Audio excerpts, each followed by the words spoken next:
नमस्कार, KTV news में आपका स्वागत है। मैं हूं स्तुति और आइए एक नजर डालते हैं शहर की प्रमुख सुर्खियों पर। सभी मर्यादाओं का उल्लंघन करते हुए नामचीन व्यापारियों ने मनाया नए साल का जश्न, कोरोना गाइडलाइन को रखा ताक पर।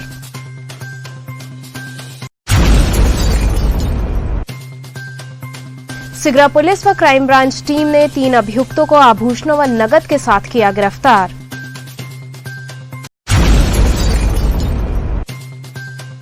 बनारस रेलवे इंजन कारखाने की जीएम अंजलि गोयल पत्रकारों से हुई रूबरू, बताई बरेका की उपलब्धियां। और सिगरा स्टेडियम में 33वें कनिष्क देव गोरावाला मीडिया क्रिकेट प्रतियोगिता का हुआ आगाज।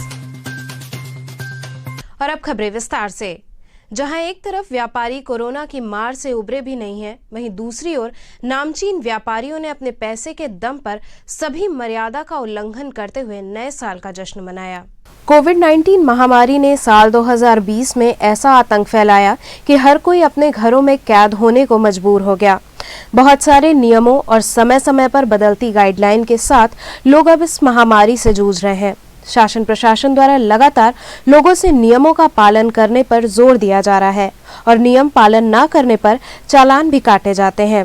ऐसे में जब नए साल ने दस्तक दी तो भी प्रशासन ने कई नियम जारी किए, लेकिन शायद ये नियम और आदेश केवल आम जनता के लिए ही है। इन नियमों का बड़े नेताओं और कुछ नामचीन व्यापारियों से कोई लेना देना नहीं है। ये नज़ारा कहीं और का नहीं बल्कि वाराणसी के एक लॉन सरोजा पैलेस का है, जहां कई बड़े व्यापारी शासन प्रशासन के आदेशों की धज्जियां उड़ाते हुए नए साल का जश्न मना रहे हैं। यहां मौजूद एक भी व्यक्ति ने मास्क नहीं लगाया था, न ही किसी प्रकार की सोशल डिस्टेंसिंग दिखी, बल्कि लोग एक दूसरे के साथ फिल्मी गीतों पर थिरकते और नए साल के जश्न में डूबे दिखे। आपको बता दें कि यूपी सरकार की एडवाइजरी में ये कहा गया था कि आयोजन स्थल पर कोविड प्रोटोकॉल का पालन करना अनिवार्य होगा और यह संबंधित आयोजक की जिम्मेदारी होगी। गाइडलाइन में कहा गया कि हॉल या कमरे जैसी बंद जगहों पर क्षमता के 50% लोग ही इकट्ठा हो सकेंगे। एक समय पर 100 से ज्यादा लोगों को शामिल होने की अनुमति नहीं है।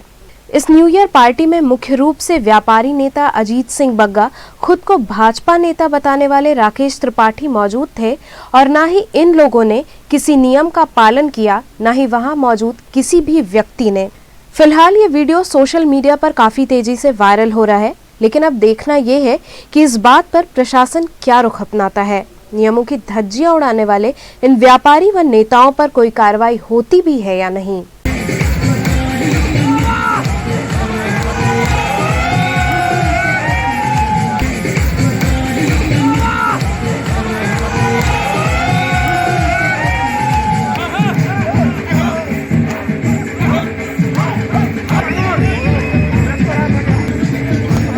सिगरा पुलिस व क्राइम ब्रांच टीम ने 3 अभियुक्तों को भारी मात्रा में आभूषणों व नकद के साथ गिरफ्तार कर लिया।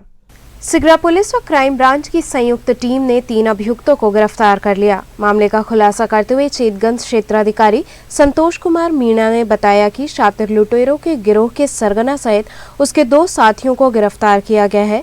ये शातिर अभियुक्त बाहर से आए हुए यात्रियों को बाईपास पर अपने दूसरे वाहनों में सुनियोजित तरीके से बिठाकर उनके सामान पर हाथ साफ कर लेते हैं। उन्होंने बताया कि अभियुक्तों के पास से लगभग 6 लाख रुपए के आभूषण व 73,000 रुपए नकद बरामद किया गया है। दिनांक 7/12/2020 को थाना सिगरा अंतर्गत मुकदमा अपराध संख्या 573/2020 लिखा गया था, जिसमें एक टेम्पो ड्राइवर था निरंजन सेठ। उसमें एक महिला बैठी थी उनके टेम्पो में और 2 लोग और बैठे थे, तो उन्होंने उस महिला का पर्स छीना और उसे धक्का देके भाग गए। तो इस घटना से संबंधित यहाँ पे थाना सिगरा में मुकदमा लिखा गया, तो उसी के अंतर्गत ये कार्रवाई की गई। जो ड्राइवर था उसको पहले ही पकड़ लिया गया था, लेकिन जो 2 लोग और थे उनकी गैंग में, उनको गिरफ्तारी के लिए लगातार प्रयास जारी थे। और उसी के अंतर्गत श्रीमान वरिष्ठ पुलिस महोदय के कुशल निर्देशन में तथा एसएसपी सिटी सर के मार्गदर्शन में क्राइम ब्रांच तथा थाना सिगरा की टीम के द्वारा इन लोगों को गिरफ्तार किया गया। कमलापति बॉयज इंटर कॉलेज से वहां से सूचना मिली तो इनको गिरफ्तार किया गया। बनारस रेलवे इंजन कारखाने की जीएम अंजलि गोयल पत्रकारों से रूबरू हुई। पत्रकारों से मुखातिब होते हुए बनारस रेलवे इंजन कारखाने की जीएम अंजलि गोयल ने बताया कि देश के विकास के लिए बनारस रेलवे इंजन कारखाना निरंतर प्रयासरत है। उन्होंने बताया कि कोरोना महामारी के दौरान पिछले साल से ज्यादा लोकोमोटिव इंजन का निर्माण किया गया है। उन्होंने बताया कि रेलवे बोर्ड में 9000 मालवाहक रेल इंजन प्लेटफॉर्म प्रौद्योगिकी संस्थान का कार्य लेने के लिए तैयार रहने हेतु निर्देशित किया गया है। जो 6000 हॉर्स पावर की जो ट्रेन की बात करें वो एकदम एक तरह के गतिमान ट्रेन ही है। उसमें जो ढुलाई की क्षमता होती है वो भी अधिक है और जो इसकी जो स्पीड है वो भी अधिक है। और जैसे ये 9000 हॉर्स पावर की लोकोमोटिव बन रही है, एक तो CLW में बन रही है, मगर जो हमारा प्रोजेक्ट है वो नई टेक्निक का प्रोजेक्ट है, एक ट्रांसफर टेक्नोलॉजी का प्रोजेक्ट है, जिसमें हमें उम्मीद है कि और भी एडवांस टेक्नोलॉजी के माध्यम से हमारी जो ट्रेन है वो अधिक रफ्तार से भी चलेगी, उसको ढुलाई भी ज़्यादा होगी। और ये जो ट्रेन हैं ये freight train and passenger train हैं, जो कि बुलेट ट्रेन की टेक्नोलॉजी थोड़ी भिन्न है, मगर फिर भी टाइम टेबलिंग के थ्रू, ट्रैक को बेटर मेंटेनेंस के थ्रू हमारी जो स्पीड की क्षमता है उसको बढ़ाया जा रहा है। और ये ट्रेन पहले ही ऐसी निर्धारित हैं ताकि इनकी स्पीड भी ज़्यादा हो सकती है और ढुलाई की क्षमता भी ज़्यादा हो सकती है। दोनों 6000 हॉर्स पावर, 9000 हॉर्स पावर, दोनों में रफ्तार भी होगी और क्षमता भी होगी। पाकिस्तान में एक आश्रम को गिराए जाने के संदर्भ में गढ़वा घाट आश्रम के प्रतिनिधियों ने प्रधानमंत्री कार्यालय पर पत्रक सौंपा। संत मत अनुयायी आश्रम मठ गढ़वा घाट के प्रतिनिधियों ने गुरुधाम स्थित प्रधानमंत्री के संसदीय कार्यालय पर कार्यालय प्रमुख शिवशरण पाठक को एक पत्रक दिया, जिसके माध्यम से प्रधानमंत्री भारत सरकार को पाकिस्तान स्थित एक आश्रम गिराए जाने के संदर्भ में अवगत कराया। इस दौरान आश्रम के सचिव प्रकाश ध्यानानंद ने बताया कि पाकिस्तान में हमारे दादा गुरुदेव परमहंस दयाल महाराज जी की समाधि मंदिर को वहां के कुछ लोगों द्वारा तहस नहस कर दिया गया। इस घटना का वीडियो विभिन्न सोशल मीडिया के जरिए तेजी से वायरल हो रहा है, जिसे देखकर पूरे देश के लोगों में, खासकर हम सभी संत मत अनुयायियों में भारी रोष है। प्रतिनिधि मंडल ने भारत सरकार से आग्रह किया कि तत्काल भारत में कार्य कर रहे पाकिस्तानी उच्चायोग के अधिकारियों को तलब करते हुए उन्हें भारत सरकार की ओर से स्पष्ट और कड़े शब्दों में संदेश दिया जाए। साथ ही उनसे ये मांग किया जाए कि करोड़ों हिंदुओं और संत मत अनुयायियों के लिए गुरुदेव परमहंस दयाल महाराज जी की समाधि का जल्द से जल्द जीर्णोद्धार किया जाए। इस मौके पर धर्म दर्शनानंद, चरण ध्यानानंद, दिव्य दर्शनानंद सहित रोहनिया विधायक सुरेंद्र सिंह, डॉक्टर AK चौबे इत्यादि लोग उपस्थित रहे। बीते 30 दिसंबर 2020 को पाकिस्तान के खैबर पख्तूनख्वा प्रांत के करक जिले में स्थित हमारे दादा गुरुदेव परमहंस दयाल जी की समाधि मंदिर को वहां के उन्मादी मुस्लिमों ने षड्यंत्र पूर्वक तहस नहस कर दिया। इस घटना की हम घोर निंदा करते हैं और इस पत्रक के माध्यम से चाहते हैं कि भारत सरकार पाकिस्तान को कड़ा संदेश दे और परमहंस दयाल महाराज के समाधि मंदिर को तुरंत स्थापित किया जाए। गत 30 दिसंबर को पाकिस्तान के खैबर पख्तूनख्वा प्रांत के करक जिले में स्थापित दादा गुरुदेव परमहंस दयाल महाराज जी की समाधि मंदिर को वहाँ के कुछ कट्टरपंथियों ने जिस तरह से तोड़ा है और हिंदू धर्म के ऊपर जिस तरह से कुठाराघात पाकिस्तान में किया जा रहा है, उसी के विरोध में गढ़वा घाट के महंत जी द्वारा, बाबा जी द्वारा ये पत्रक मुझे दिया गया है। मैं आदरणीय मुख्यमंत्री जी को इनकी भावना को अवगत कराऊंगा और मैं पाकिस्तान के लोगों में जो इस तरह से कट्टरपना और दूसरे धर्मावलंबियों के खिलाफ जो कार्रवाई की जा रही है, मैं इसकी घोर भर्त्सना करता हूं और निंदा करता हूं। तथा साथ ही पाकिस्तान सरकार से मांग करता हूं कि वहां पर अल्पसंख्यकों का जिस तरह से हनन किया जा रहा है, उनके मानवाधिकारों का हनन किया जा रहा है, उसको बंद कराया जाए। ये काम पाकिस्तान सरकार का पूरी तरह से निंदनीय है कि वह अपने यहाँ के लोगों को इस कट्टरपन से रोक नहीं रही है और दूसरे धर्मावलंबियों को परेशान कर रही है। अखिल भारतीय संत समिति की राष्ट्रीय कार्यकारिणी बैठक आहूत हुई। दुर्गाकुंड स्थित हनुमान प्रसाद पौद्दार अंध विद्यालय में अखिल भारतीय संत समिति की राष्ट्रीय कार्यकारिणी की बैठक आयोजित हुई। इस बैठक में अयोध्या के श्री राम जन्मभूमि तीर्थ क्षेत्र के महामंत्री चंपत राय ने अपनी बातों को रखा। इस बैठक में पूरे देश के संत शामिल हुए हैं। जिसमें पहले सत्र में राम मंदिर के तकनीकी पक्ष व दूसरे सत्र में लव जिहाद जैसे मुद्दे शामिल रहे। इनके साथ ही बैठक में धर्मार्थ कार्य मंत्री उत्तर प्रदेश डॉक्टर नीलकंठ तिवारी, राष्ट्रीय स्वयंसेवक संघ के क्षेत्र प्रचारक अनिल, विश्व हिंदू परिषद के अंतर्राष्ट्रीय मंत्री अशोक तिवारी, श्री काशी विद्वत परिषद के अध्यक्ष रामयत्न शुक्ल उपस्थित रहे। 2 दिनों की अखिल भारतीय संत समिति की राष्ट्रीय कार्य समिति वार्षिक यह प्रतिवेदन का वर्ष होता है हमारा, यहाँ हो रही है काशी में। और इसमें 10 विषय कुल लिए हैं, जिसमें प्राथमिकता के आधार पर श्री राम जन्मभूमि पर भव्य राम मंदिर निर्माण के लिए दुनिया के सबसे व्यापक जनसंपर्क अभियान की रूपरेखा पूज्य संतों के संरक्षण और मार्गदर्शन में तय हुई। यहाँ रुकेंगे एक छोटे से ब्रेक के लिए, आप बने रहिए KTV के साथ।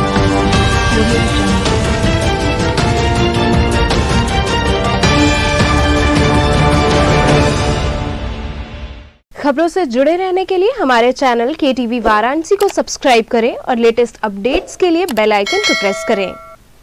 मनोरंजन ही मनोरंजन, सुपर फास्ट स्पीड और अनलिमिटेड डाउनलोडिंग के लिए आज ही अपने घर में लगवाएं नेट ऑन ब्रॉडबैंड।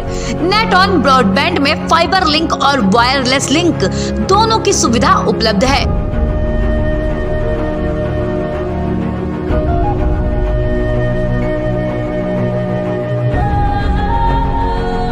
कनेक्शन लगवाने के लिए हमारे दिए गए नंबर्स पर संपर्क करें या फिर गूगल प्ले स्टोर या एप्पल ऐप स्टोर से हमारे नेट ऑन ऐप को आज ही इंस्टॉल करें और आज ही लगवाएं नेट ऑन ब्रॉडबैंड।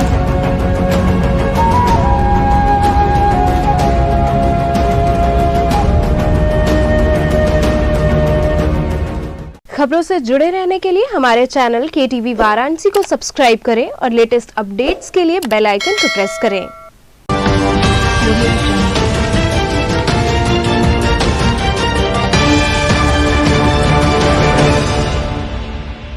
ब्रेक के बाद आपका स्वागत है।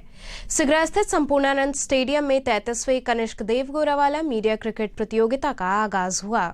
सिगरा स्थित डॉक्टर संपूर्णानंद स्पोर्ट्स स्टेडियम में 33वें कनिष्क देव गोरावाला मीडिया क्रिकेट प्रतियोगिता का उद्घाटन किया गया। इस मौके पर मुख्य अतिथि के रूप में जिलाधिकारी कौशल राज शर्मा व विशिष्ट अतिथि के रूप में क्रीड़ा अधिकारी RP सिंह मौजूद रहे। उपस्थित अतिथियों ने कनिष्क देव गोरावाला के चित्र पर माल्यार्पण कर व दीप प्रज्वलित कर कार्यक्रम का उद्घाटन किया। उद्घाटन अवसर पर जिलाधिकारी कौशल राज शर्मा ने कहा कि खेल स्वास्थ्य को ठीक रखने के साथ साथ दैनिक दिनचर्या के तनाव को भी दूर करता है। कोरोना काल का जिक्र करते हुए जिलाधिकारी ने कहा कि गुजरा हुआ साल कोरोना के कारण बहुत ही कष्टकारी रहा। उन्होंने बधाई देते हुए कहा कि विगत बुरे समय की स्मृतियों को भूलकर खुशियों का और तनाव को दूर करने का एक कारण आपने खेल के रूप में ढूंढा है। उन्होंने कहा कि पत्रकारिता केवल रिपोर्टिंग ही नहीं बल्कि बहुत बड़ी क्रिएटिविटी होती है। विचारों को एक आकार देकर लिखने की जो कला है वो सब में नहीं होती है। क्रिएटिविटी के लिए जरूरी है कि दिमाग बिल्कुल तनाव मुक्त रहे। इस अवसर पर उपस्थित अतिथियों ने खिलाड़ियों से परिचय प्राप्त किया। कार्यक्रम के दौरान काशी पत्रकार संघ व वाराणसी प्रेस क्लब के सभी पदाधिकारी उपस्थित रहे। ये एक बड़े खुशी का वातावरण में जो मैच आयोजित होता है मीडिया का हर साल, वही मैच 33वां इसका आयोजन अब की बार वाराणसी में जनवरी के प्रथम सप्ताह में आयोजित किया जा रहा है। और काफ़ी अच्छी बात है कि सारी टीम्स इसमें बड़े ही मनोयोग से और बहुत ही अच्छी स्पिरिट से यहाँ खेलेंगी। निश्चित रूप से खेल जो होते हैं वो तनाव को कम करने का माध्यम होता है, इसी के साथ भाईचारा डेवलप होता है और सभी लोगों में आपस में सौहार्द डेवलप होता है। उसी के क्रम में ये मैच आयोजित किए जाएंगे और आने वाली प्रतियोगिताएं कुछ दिन चलेंगी। उसके बाद सारे लोग जो भी यहाँ पे अपना प्रतिभा का मुजाहरा करेंगे, उसके साथ साथ जो नहीं भी खेलते होंगे उनको भी यहाँ पे जुड़ के एक दूसरे से संबंध स्थापित करने का, नए साल पे मिलने जुलने का अवसर प्राप्त होगा। पूरी मीडिया के लिए एक बहुत अच्छा इवेंट होता है जो हर साल यहाँ इंतजार किया जाता है इसका। उसी की प्रतियोगिता शुरू हुई है और हर्ष का विषय है कि सिगरा स्टेडियम में अच्छा मौसम भी है और लगातार धूप होने की वजह से सभी लोग इसको एंजॉय भी कर पाएंगे। एक स्वस्थ परंपरा का निर्वहन करने के लिए प्रेस क्लब को मैं बधाई देता हूं कि इन्होंने ये पूरी परंपरा चालू रखी है और सब लोगों को मिलने जुलने का मौका दिया है। प्रशासनिक अधिकारी भी इससे जुड़ेंगे। हमारी ये कोशिश रहेगी कि निकट भविष्य में जैसे मैच मीडिया के बीच में आयोजित हो रहे हैं वैसे प्रशासन के साथ भी मीडिया के मैच आयोजित हों और उसके माध्यम से सभी दोनों पक्षों में संबंध अच्छे और भी स्थापित हों और नए साल में एक नई ऊर्जा के साथ अपने अपने काम में लोग लगें। श्री राम जन्मभूमि तीर्थ क्षेत्र न्यास के महासचिव चंपत राय वाराणसी आए। इस दौरान वे पत्रकारों से रूबरू हुए। श्री राम जन्मभूमि तीर्थ क्षेत्र न्यास के महासचिव चंपत राय वाराणसी प्रवास पर हैं। इस दौरान इंग्लिशिया लाइन स्थित विश्व हिंदू परिषद के कार्यालय में आयोजित एक पत्रकार वार्ता में उन्होंने राम मंदिर निर्माण को लेकर बड़ी घोषणा की है। उन्होंने बताया कि मकर संक्रांति तक मंदिर की नींव की ड्राइंग आ जाएगी, इसके बाद कार्य शुरू हो जाएगा। इसके अलावा उन्होंने भारत की जनता से अपील की है कि राम मंदिर निर्माण के लिए कोई भी सोना, चांदी या अन्य धातु दान में न देकर केवल 10 रुपए ही दें, पर धातु नहीं दें। आपने कहा सोने और चांदी की ईंट, तो सोने की ईंट तो भाई मेरे पास आई नहीं, किसी ने दी होगी तो वर्चुअल दी होगी, जैसे सोशल मीडिया पर दिया जाता है। चांदी जरूर आ गई है, मांगी कभी नहीं थी। अभी भी मैं देश को निवेदन करता हूं, मंदिर को चांदी नहीं चाहिए। आज हम ये तय नहीं कर पा रहे हैं चांदी का कहाँ उपयोग करेंगे। मंदिर चांदी से नहीं बनेगा, मंदिर बैंक में जमा धनराशि से बने। चांदी नहीं, चांदी को बेचो, धन को दो। मध्य प्रदेश में हुई घटना के संदर्भ में उत्तर प्रदेश अल्पसंख्यक विभाग द्वारा जिलाधिकारी को ज्ञापन सौंपा गया। उत्तर प्रदेश कांग्रेस अल्पसंख्यक विभाग के कार्यकर्ताओं ने शनिवार को जिला मुख्यालय पहुंचकर जिलाधिकारी को ज्ञापन सौंपा। इस दौरान प्रदेश कोऑर्डिनेटर हिफाजत हुसैन आलम ने कहा कि मध्य प्रदेश के मंदसौर में कुछ अराजक तत्वों द्वारा मस्जिद को क्षतिग्रस्त करने का कृत्य किया गया है। इस बात से हम सभी क्षुब्ध हैं और इसकी निंदा करते हैं। उन्होंने कहा कि हम मांग करते हैं कि सख्त कानून बनाया जाए और जो भी दोषी है उन्हें गिरफ्तार कर कड़ी कार्रवाई की जाए। आज हम लोगों ने जो भारत में सांप्रदायिकता बढ़ी हुई है, खास तौर से जो मध्य प्रदेश के मंदसौर जिले में जो मस्जिद पर हमला किया गया है और जो वहाँ माहौल ख़राब करने का प्रयास किया गया सांप्रदायिक ताकतों के द्वारा, उसके खिलाफ हम लोगों ने माननीय राष्ट्रपति महोदय को ज्ञापन सौंपा है और मांग की है कि जिस प्रकार से भारत में ये सांप्रदायिकता बढ़ाई जा रही है, कल कुछ दिन पहले पाकिस्तान में एक मंदिर तोड़ी गई। आज पाकिस्तान का क्या स्थिति है देख लीजिए, पाकिस्तान कहीं का नहीं रह गया, पाकिस्तान 2 कौड़ी का नहीं रह गया। हमारे अफगानिस्तान में सांप्रदायिकता हुई, गौतम बुद्ध जी की मूर्ति तोड़ी गई या किसी प्रकार से भी सांप्रदायिक भावना, अफगानिस्तान नस्त नाबूद हो गया, इराक नस्त नाबूद हो गया, सीरिया ख़त्म हो गया। सांप्रदायिक देश नहीं चलेंगे। हिटलर ने किसी धर्म को नुकसान पहुँचाने की कोशिश किया, हिटलर समाप्त हो गया, जर्मनी 2 टुकड़े हो गया। आज हमारे भारत पर वही ताकतें कब्जा करना चाह रही हैं और सांप्रदायिक खतरा है हमारे भारत पे। भारत की अर्थव्यवस्था कमज़ोर हो रही है। सभी मुद्दों से, बेरोजगारी के मुद्दे से, किसानों के मुद्दे से, महंगाई के मुद्दे से, जो लॉकडाउन में लोग मरे उनके मुद्दे से ध्यान भटकाने के लिए इस प्रकार की सांप्रदायिक मामला मस्जिदों पर कराया जा रहा है, जिससे कि आम आवाम का ध्यान भटके, आम आवाम का ध्यान हिंदू मुसलमान में हो। लेकिन हिंदुस्तान का हिंदू मुसलमान, सिख ईसाई सब भाई हैं, तुम्हारे भटकाने में आने वाले नहीं हैं। हड़हा स्थित श्री किटकेश्वर महादेव की अलौकिक झांकी सजाई गई। नववर्ष के आगमन पर हड़हा स्थित श्री किटकेश्वर महादेव का भव्य श्रृंगार किया गया। इस अवसर पर बाबा को नूतन वस्त्र धारण कराकर विभिन्न सुगंधित पुष्पों से श्रृंगार किया गया। इसके बाद विधि विधान से पूजन कर उन्हें 56 प्रकार के व्यंजनों का भोग अर्पित किया गया। इस मौके पर बाबा की विराट आरती की गई, जिसमें डमरू, शंख, घंटा, घड़ियाल की ध्वनि से पूरा मंदिर परिक्षेत्र गुंजायमान हो उठा। इस अवसर पर श्रद्धालुओं ने बाबा की श्रृंगारित झांकी का दर्शन पूजन कर जीवन मंगल की कामना की। वहीं इस मौके पर सभी भक्तों में प्रसाद भी वितरित किया गया। कार्यक्रम में कमलेश पांडे, मोनू, दुर्गा प्रसाद, आदित्य पांडे सहित बड़ी संख्या में श्रद्धालु मौजूद रहे।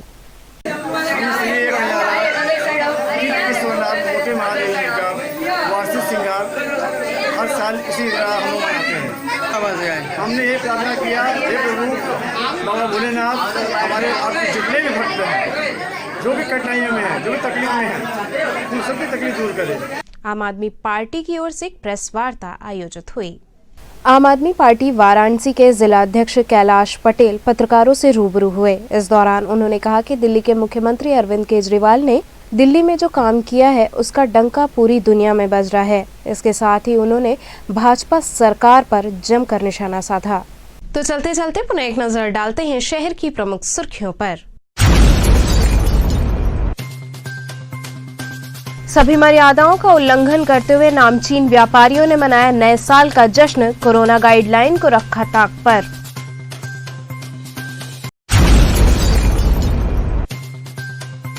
सिगरा पुलिस व क्राइम ब्रांच टीम ने 3 अभियुक्तों को आभूषणों व नकद के साथ किया गिरफ्तार।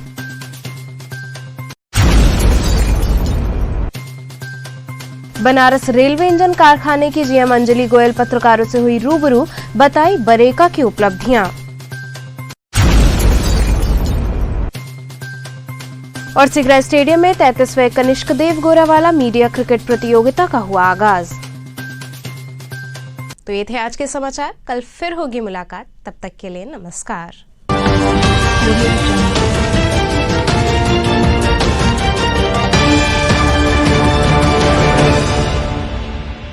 खबरों से जुड़े रहने के लिए हमारे चैनल KTV वाराणसी को सब्सक्राइब करें और लेटेस्ट अपडेट्स के लिए बेल आइकन को प्रेस करें।